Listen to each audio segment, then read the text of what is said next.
Hello there, ladies and gentlemen. I've this is a video about match play, but I'm gonna have a quick run. I've tried to record a vid on Cathay about 5 times, and for various reasons, the video's just not worked. The file's been corrupted. The last time I did it, I got to. I'm checking the record button now. I got to about sort of nearly the end, and then I thought I'd check to see how long the video was, and I'd forgotten to press record. And that was probably my best take so far. So, Cathay and High Elves are definitely coming at some point, but I just seem to have no luck whatsoever. So I thought I'd switch tack and go to match play because I'm sick and tired of talking about Cathay. Just briefly on Cathay, they are broken, but not as broken as people think. And I don't think they're actually as broken as, for instance, Pegasus Knights, but we don't know what's going to happen to them in the FAQ. They're not as broken as Khemri in terms of their incredibly forgiving game mechanics, and Necrosphinx I think are ridiculously broken still, and Cathayan Sentinels are pretty good, but they're not as broken as Necrosphinx. So yeah, considering their price, I think if Necrosphinx were priced the same as Sentinels, i.e. about 250 points, that would probably be about fair. But anyway, so what's happening in matched play? I'm using this chap's video called Miniature Realms. He gets books. He's got 22,500 subscribers. Oh, I'm another one now. I wasn't aware of him. That's weird. Probably everybody is, but never mind. So there's a load of stuff on this on how to organise an event, and they've got lots of guidelines on how to do that, which is pretty cool. Tournament scoring. Now, for a very long time, Warhammer has been scored with a 0 to 20 system, where there's a draw, and which is typically 100 points, and then for every 200 point differential over that, you get a point. So basically, if the game is a draw, both players get 10, and if the player who won the game won it by between 100 and 300 points, they get an extra point, so they go to 11, and the loser then gets 9, all the way up to 20 points, and then the loser of a 20-0 gets nil. They've decided to, and that chart is basically here, and expanded a little bit. So you might see, for instance, historically a tournament. So just to explain this table, this is the size of the game at the top. So your 2K tournament is normally here, although we do see some of these tournaments. And historically, 0 to 100, this was literally the draw column. And then, so this would be like both get 10. This would be winner gets 11, loser gets 12. This is sort of winner gets in between here. It would be 300 to 500. Winner gets 12, loser gets 8. 500 to 700 in about here, 13, 7, 14, 6, 15, 5, 7, 16, 4. You get the idea. They've changed it so a crushing victory gives you 7, and if you've got a crushing victory, your opponent has a crushing defeat, and they get 0. Now here, they've made draws way more likely, because you need to now win by 300 points in order for it not to be a draw. That's massive, and I'm hugely, hugely supportive of this. I think draws should be much more commonplace, and it makes tournaments way more interesting, because especially on those top tables, you need to push out a decent result in order to... You need to take a risk, basically, on your strategy in order to get a win. You can't just win... Because I think 100 points over... 100 point differential over 2,000 is too marginal for, So it makes games really cagey. Whereas this is going to... Well, it gives the players a choice. Either you take a risk and try and push for a win, or you settle with a draw, especially if you're up against a good opponent who knows what they're doing, because there's much more that they can do to try and force the victory point differential down to this if they're behind, or try and keep it within this margin. So yeah, I really like this.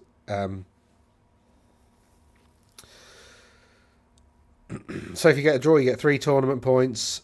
And even then, like, a marginal victory is only 1 more point than a draw. So, like, it's very, table is very, very tight. Like, I don't think there's enough of a, like I said, I like the concept of doing like a rugby score thing. So, you know, I like the wide margin for draw, but I'd rather, you know, if you got a draw, you get 2 points. If you get a win, you get 4 points. And if you get a win and get over, I don't know, 1,000 kill points, then you get a bonus point, effectively.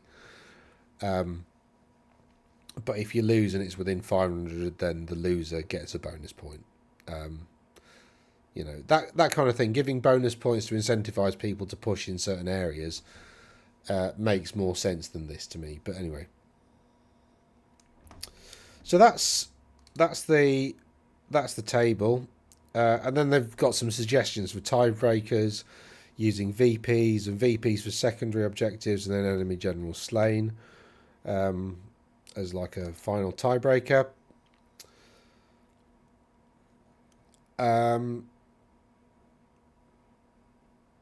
They talk about Swiss pairings here, basically, and how to run that, which is, you know, fair enough. Now, these are the big changes, right? So the big changes are,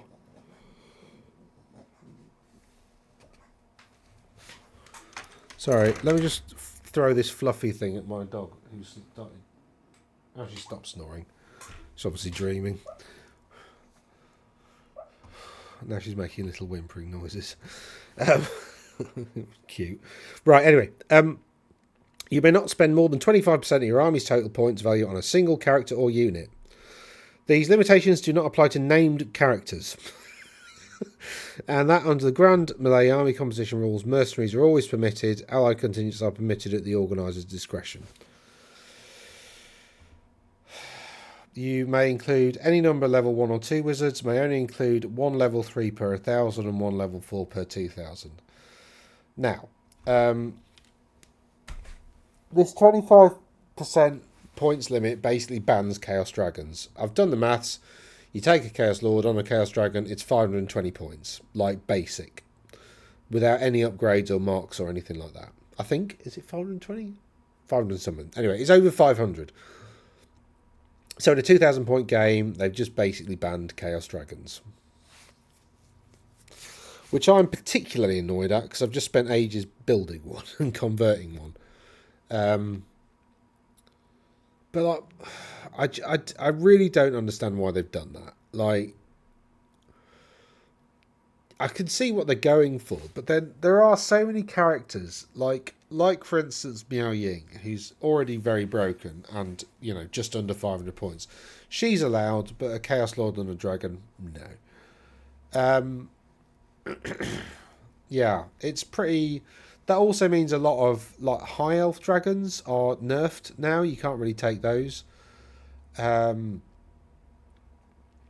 don't like that, because I like seeing dragons on the tabletop and essentially reducing the ability of enemies. This is a bonus for Cathay, because Miao Ying is already really good and she's a dragon, right? You now can't, with other factions, take something that can go toe-to-toe with Miao Ying. She is now the best thing in the game, full stop. Cathay's really got me tempted to throw my toys out of the pram, because there's a lot of stuff in there that is just, it's just so much better, and also law-breakingly good. Like, that's the thing that really annoys me more than anything. Is like, it doesn't make sense. I can understand, like, for instance, they gave Dragon Princes impetuous because, oh, it's part of the narrative. It's like, okay, we've got to do it because it's part of the narrative. They're all written down everywhere as being impetuous. And I'm like, okay, fine, yeah, makes sense. And also it makes them a bit cheaper on the tabletop, and it's not that much of a drawback. But no. With Cathay, we're just going to give them all the cool stuff. And in fact, we're going to give them their own lances that are better than lances. We're going to give their cavalry... Basically, their cavalry always count as charging, more or less. we're going to give their lances fight an extra rank, despite the fact they're no longer than normal lances historically or otherwise. But anyway, that's how we've decided we're going to do the rules. We're going to give their infantry reroll saves for no reason. We're going to give them human infantry with heavy armour as standard for no reason. We're going to give you the ability to give all their infantry and cavalry, pretty much. You're only going to have one unit of each anyway. But anyway, we're going to give you the ability to give them a 6 at ward save for an extra point. And make them leadership 9 for an extra, all included in this extra 1 point, by the way. So there's a lot of stuff in there that's really annoying, and I think this particular rule stops you from being able to counterplay Miao Ying, apart from Khemri, who can still take 3 Necrosphinx. Who can probably deal with her, because the way to deal with her is Killing Blow or Monster Slayer, right? She's got a 5 at ward and very little armour. She's got a lot of wounds and she can heal quite often. I mean, it does come at a cost, but, whatever. There's a limit to units on top of the limits that already exist. So if this is more punitive than your existing, than your extant restrictions, then you use this more punitive. You use whichever is the more punitive, i.e. the one that allows you to take the fewest units, whether it's this or something in the normal army composition. You're allowed 0 to 3 of any one character, 0 to 4 of, but obviously 0 to 3 of characters means you can still only take, 2 Tomb Banshees, because you can only have 1 per 1,000 under vampire counts, for instance. You're allowed 4 core units, 3 special, 2 rare and mercenary. I quite like that. They've put the same note there twice for some reason.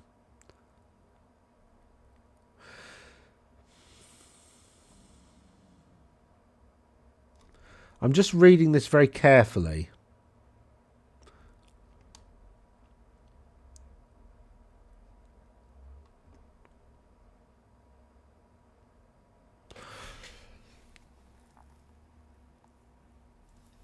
Right.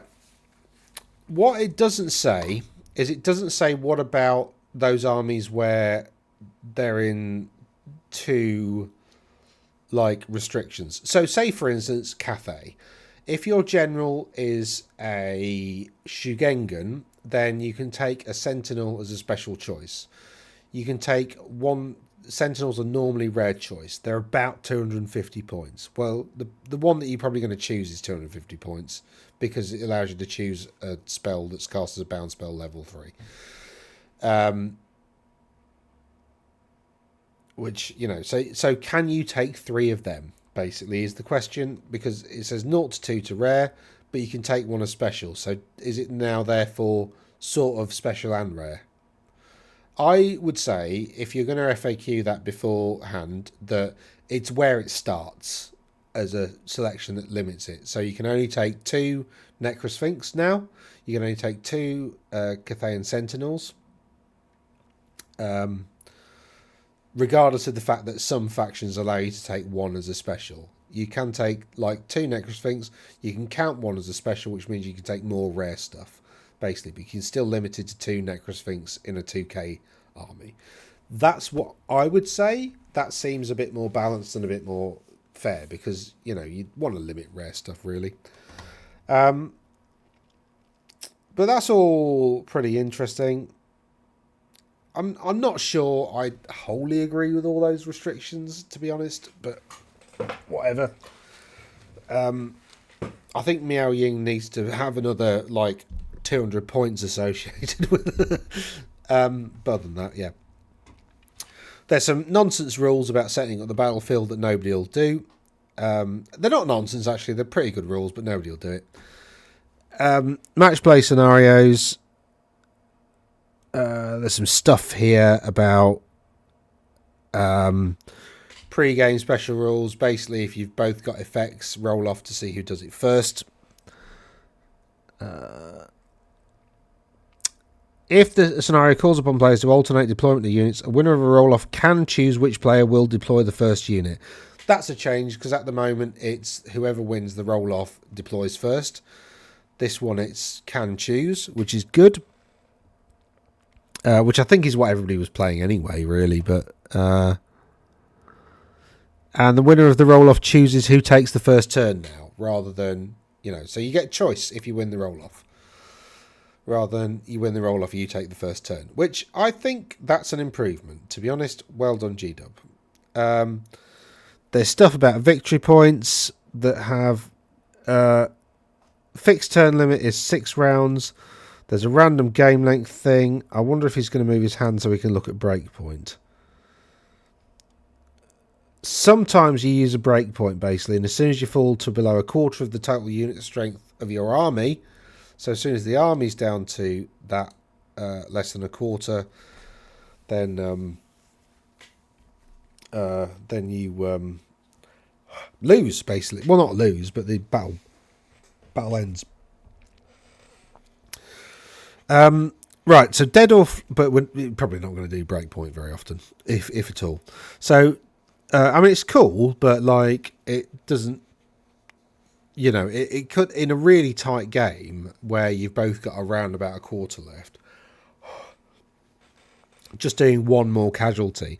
What they're trying to do with breakpoint is essentially get like army losses, a bit like Warhammer Total War. They're kind of trying to incorporate a rule that feels a bit like army losses. The problem is in Total War, army losses is relative. So, if you've not lost any casualties, but you've killed like maybe a third to a half of your enemy, you can army loss them. Normally about half. But then if you've lost a lot and you're not significantly more powerful, despite the fact that they've lost a load of casualties, you're still not going to army loss them because you need to be strong in order to army loss them. You need to have a lot of... So they've tried to implement something like that, but it's a bit cack-handed.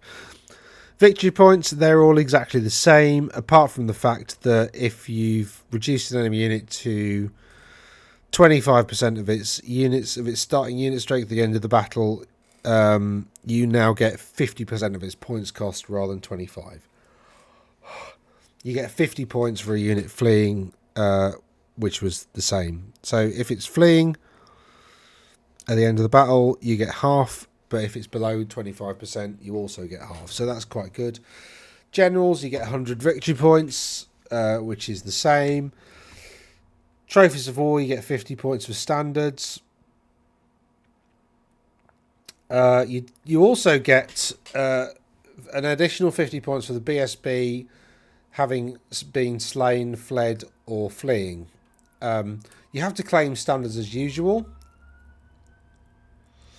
But the battle standard bearer, you don't nick the battle standard bearer. It's all about killing the bearer rather than stealing the standard, as it were.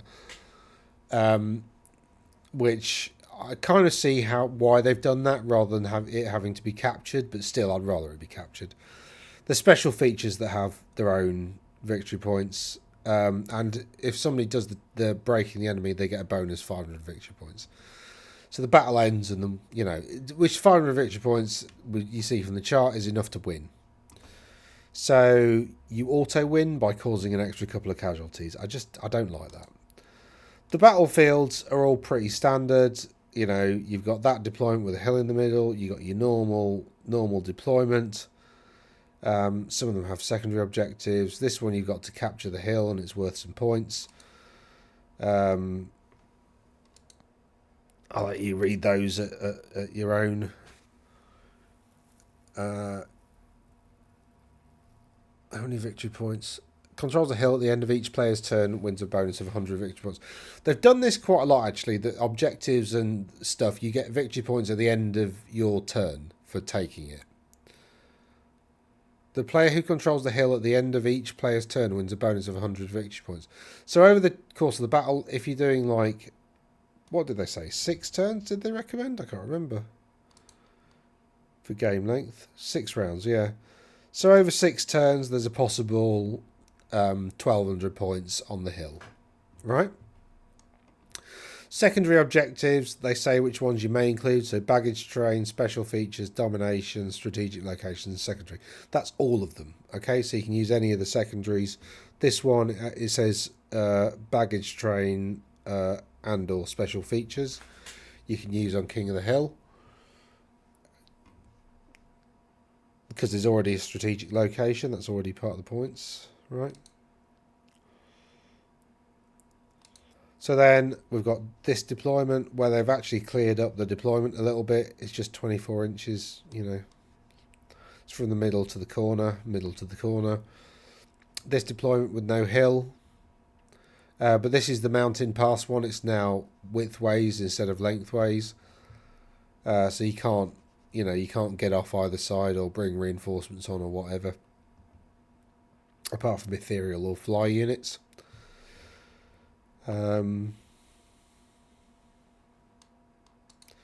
You got this deployment, which will be a nightmare, but they can have some secondaries and stuff. No special rules. This one's just a bit of an odd deployment.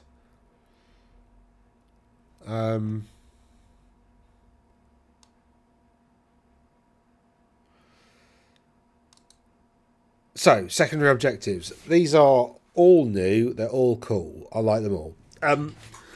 So, you've got baggage trains, which is a model that's put on the table. It's on a 60 by 100mm base. You can try and destroy the baggage, which means you've got to stay in control of the baggage for an entire turn doing nothing, more or less. And then as long as your opponent... Okay, let's just read the rule because then it will become apparent. But anyway, a unit with the unit strength of 5 or more can attempt to destroy the baggage by moving into the remaining moves. Once it's in base contact, it begins the process of destroying it, blah, blah, blah, blah. Whilst the unit's in base contact with enemy baggage, it can't shoot and can only cast spells with a range of combat or stealth, so only assailments and stealth spells.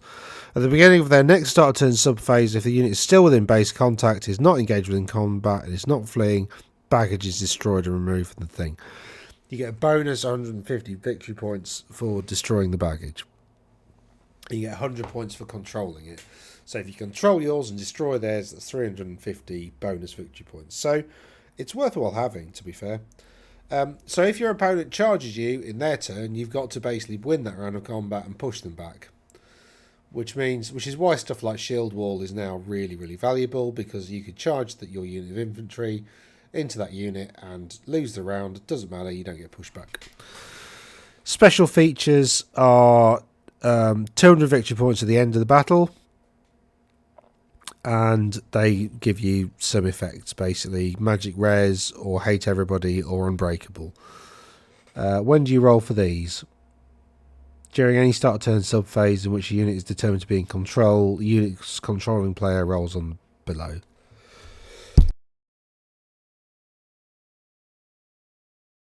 Pardon me. No bigger than 6 inches at its widest point. Then we have domination. Battlefield is divided into 4 quarters. If you control a quarter, at the end of a game, you get a bonus 100 VPs. And if the unit strength of the models controlling a quarter is more than twice that of the enemy, the controlling player gets an additional 50. And if it's uncontested, then you get an additional 100. It doesn't say or. There's no or and qualifier there. But I'm presuming it's an or, because you can't be more than twice nothing. So maybe 200. So maybe an extra 800 points for tabling your opponent, basically. So if domination's in play, and you can table your opponent, you should really do it, because that's going to really set you up very nicely for the rest of the tournament. Right, and then you have strategic locations, which are like objective markers. These are the 3 different types. So you can either have 2, you can either have 3 in the middle, 2, 1 that's kind of on the edge of each thing, and then 1 where you get 1 setup where you got 1 which is your home objective and away objective, and 2 on the middle. Control is the same. It's a little marker that's basically not there on the table that you could, that exists, so you can move over it penalty free, but you can't land on it, basically. Can't be placed within 3 inches of a terrain feature or whatever. If you got unit strength 10 or more, you can control it as pretty much. Oh, baggage train was 5 or more, wasn't it? That's one to watch out for. So baggage train, you need unit strength 10 or 5 or more. An objective takes a unit strength 10 or more. Special feature is 10 or more. Okay. You get a bonus of 30 victory points for each objective marker you control at the end of each player's turn. So, you know, like this one, maximum you could get from a game. I guess if you got first turn and then took theirs and then sat on all of them, you could get 120 points at the end of each player's turn. So that's 12 times, what did we say, 120? So 1,440 points. That's a lot of victory points. So objective markers are big. They're big enough to overturn kill points.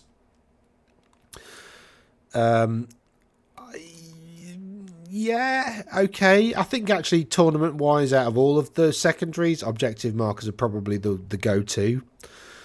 Baggage train is pretty cool, but if you were going to run that in a tournament, you'd want everybody to bring their own baggage train model, and you'd ask people to convert them, which I think would be pretty cool. So that's the match play, and then what's this? Oh, some doubles rules, which I don't really care about. Because I don't do doubles. And then there's this thing, which is another doubles rule set. Secret objectives. Now, these are cool. I love these. Love these. So, basically, there are a range of additional objectives that players... When writing their muster list for a match play event in which secret objectives are in use... escalation events are basically those events where you start off with a 1k list and then you do a 1500 and then you do 2000. I don't like these because it's just complicated. I don't like these for like tournaments. I mean, it's a fun event, but I wouldn't like it for a tournament. It's just... But as an event, a pretty cool concept. I like those. But as a tournament, no thanks. Anyway, secret objectives. When writing your list, you must choose... and list 6 of the secret objectives. At the start of each game, each player must choose one. At the end of the game, when calculating VPs, you reveal your secret objective. And they're pretty cool. So, assassination, kill all of your opponent's characters. Or fled or dead all of their characters. If you do all of that, you get 150 victory points. That could be pretty cool if the opponent's got... a small number of elite characters, because you can probably try and get them. Magical Dominion, if you cast 3 spells during a single turn without having them dispelled and without suffering a miscast during that turn, you get 75 VPs. None of these are massive in terms of VPs, so none of these are going to be game-changing. They're just quite cool. Well, in fact, they might, you never know, they might tip you over the edge. Well, some of them are quite big, but... you kill your opponent's general in the challenge, you get another 200 VP on top. That Duel of Kings is pretty big. But then you've got to kill your opponent's general in a challenge, which is normally quite difficult. Calming of the Winds. You fulfill this objective once each time you dispel one of your opponent's spells with a fated dispel, right? So you've probably got like six opportunities to do that. And... there's like a 1 in 3 chance, 1 in 4. You're lucky if you do that once a game, and maybe you can do it twice.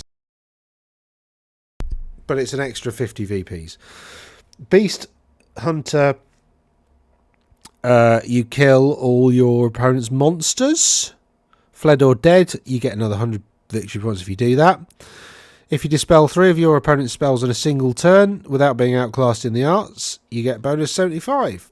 So that one's, I think Magical Dominion's relatively easy to do. Calming of the Winds is a safe one to pick because, you either do it or you don't. Hold the Line. You must have 2 of your unit strength 10 or more,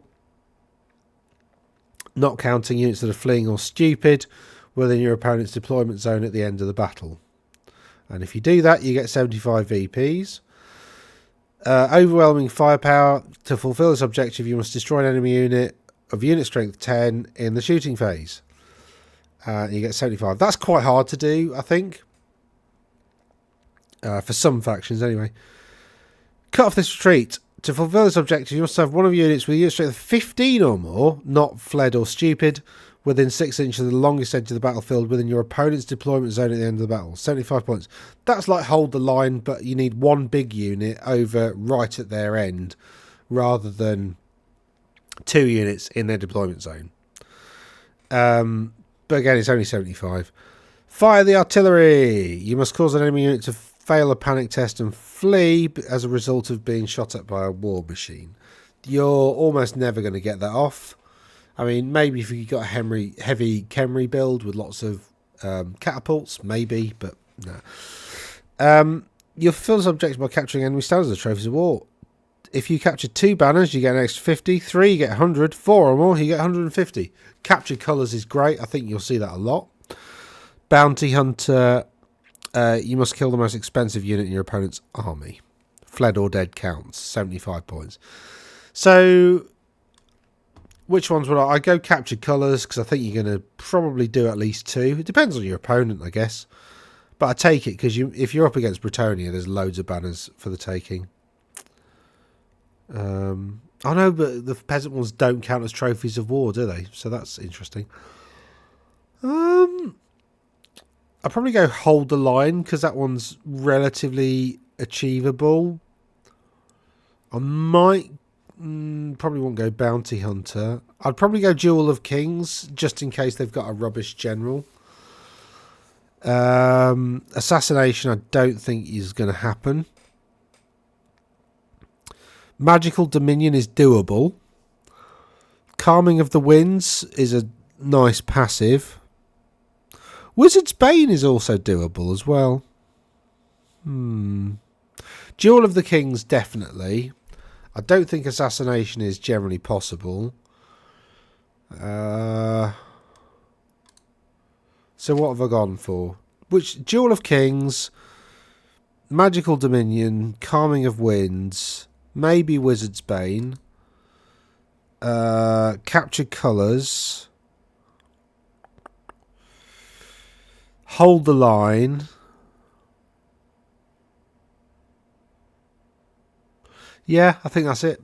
I know it's 5, but I was 5. I gave myself a half for Wizard's Bane. So yeah, Magical Dominion, Calming of the Winds, Wizard's Bane, Duel of Kings, 4 from that page. Capture Colours and Hold the Line probably is what I'd go for. And that's it. That's the match playbook. The FAQ isn't out yet. I've just checked this morning. It's not out yet. I can't wait for the FAQ, because I think it's very difficult to sort of talk about game balance and how things are going to change without any experience of without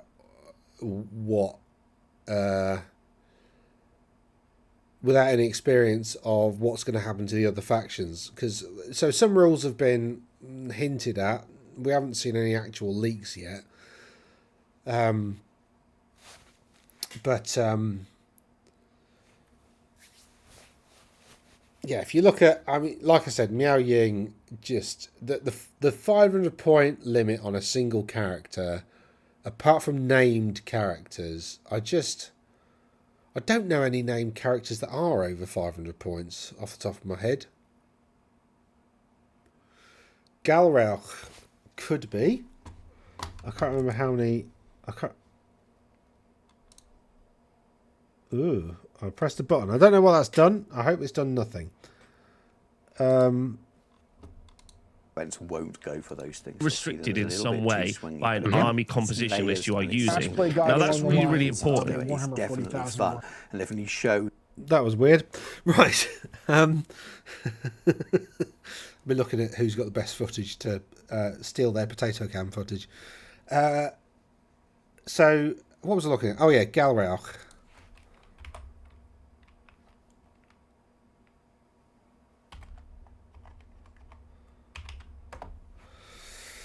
Can't remember how much he is. What Why did I click on that? Oh, because it was a helmet. I'm looking for a helmet. It's just this is a spot. Yeah, Galahad is 400.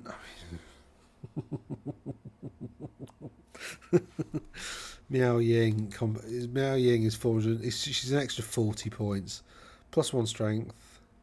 +1 wound. D3 wounds healed more or less whenever she likes. Got some really good signature spells. And then he's got this downside, which is if he fails a leadership test. This is pretty bad, you know, negative consequence. Considering I don't think he hasn't got the Eye of the Gods, so you can't improve him. So you can't get that leadership up. So, you know, and she's only an extra 40 points. She's only an extra 20 points on that. She's so broken. She's 100 points too cheap, like at least. But anyway, I'll talk about that when I get to Cathay.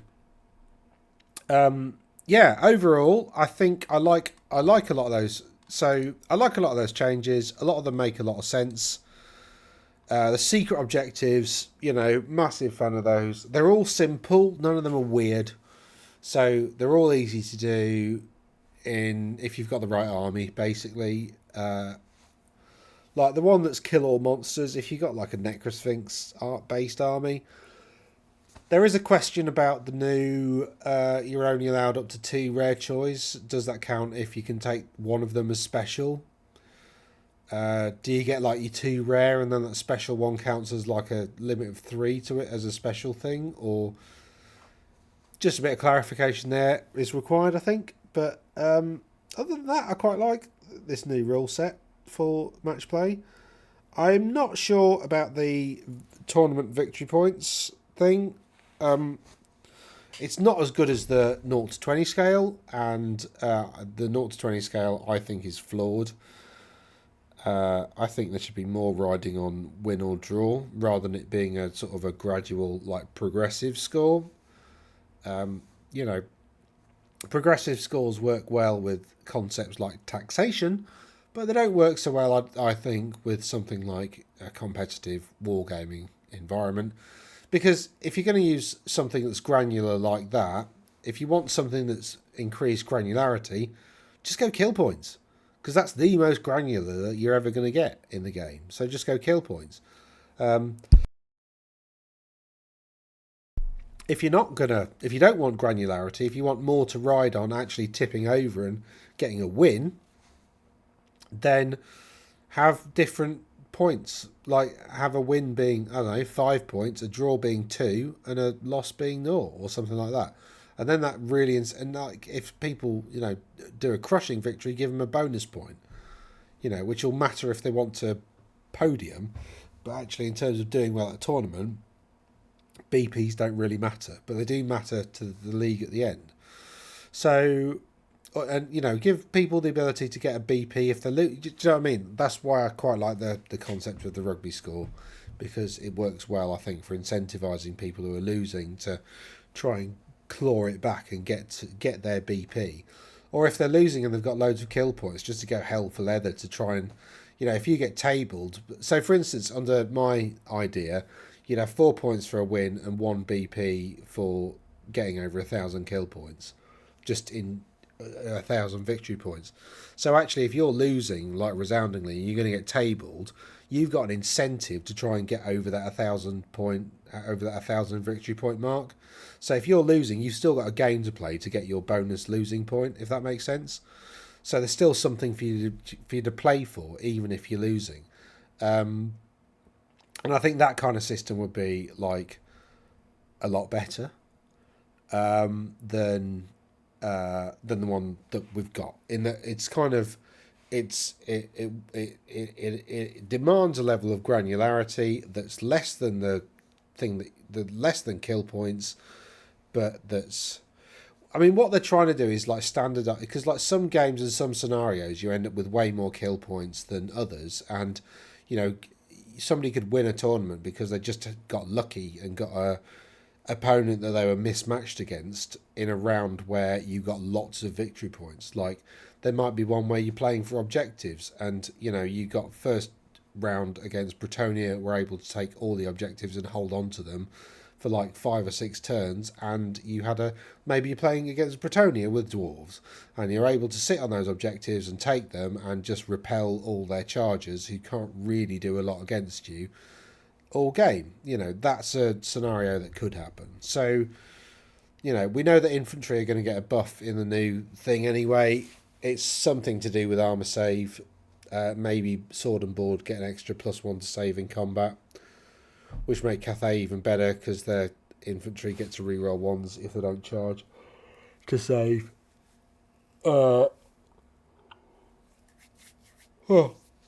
So, yeah. Overall, I think this is an improvement. It doesn't quite go far enough in the way that I would like it to go, but I need to run my tournament to prove the concept, really. But I quite like this match playbook. Let me know what you think. Put something down in the comments. I'll respond to all comments. Maybe not straight away, but I do eventually. And I hopefully will see you soon. I've got anything else to say? No, not really. Other than I wish I'd done my Cathay vid by now, because like I said, I've tried to do it so many times. It's very annoying. Very annoying. Anyway, hope you have a great day, and I'll catch you again soon. Toodaloo.